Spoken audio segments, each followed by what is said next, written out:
ଶ୍ରୀ ସାଇ ଟୀକା ଶ୍ରୀ ସାଇ ସଚ୍ଚରିତ ସଂକ୍ଷିପ୍ତ ସାର। ତୃତୀୟ ଅଧ୍ୟାୟ।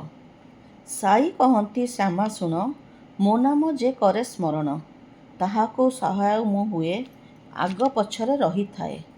ଗ୍ରହ ପୀଡ଼ନ ଦୁଃଖ ରୋଗ, ମୋ ଧୁନି କରେ ତାକୁ ଭୋଗ। ପ୍ରାରବ୍ଧ କର୍ମ ନାଶ ଯାଏ, ପାପ ବିଧ୍ୱଂସୀ ପୂତ ହୁଏ। ମାଧବ ରାଓ ହେଲେ ଶ୍ୟାମ, ସାଇଙ୍କ ସେବାରେ ନିମଗ୍ନ। ବାସ୍ତରୀ ଜନମ କାଟିଛି, ସାଇ ମାତାଙ୍କ ସାଥେ ଅଛି। ଶ୍ରୀ ସାଇନାଥଙ୍କର ସ୍ନେହ ପାଇଛି ସଦା ଅହରହ। ରୋହିଲା ନାମେ ଏକ ଜଣ, ଉଚ୍ଚର ପଢ଼େ ସେ କୋରାଣ। ସହବାସୀଙ୍କ ହାନି ଲାଭ, ନ ବୁଝି ବହେ ତମ ଭାବ। ସମସ୍ତେ ଆପତ୍ତି ଯେ କଲେ, ବାହାର କର ତାକୁ ଭଲେ। ବାବା ଶୁଣିଲେ ସେହି କଥା, ଆଶ୍ୱାସୀ ବିଦା କଲେ ଯଥା। ସମୟକ୍ରମେ ସେ ରୋହିଲା, ଶାନ୍ତ ସୁଧୀର ସେ ହୋଇଲା।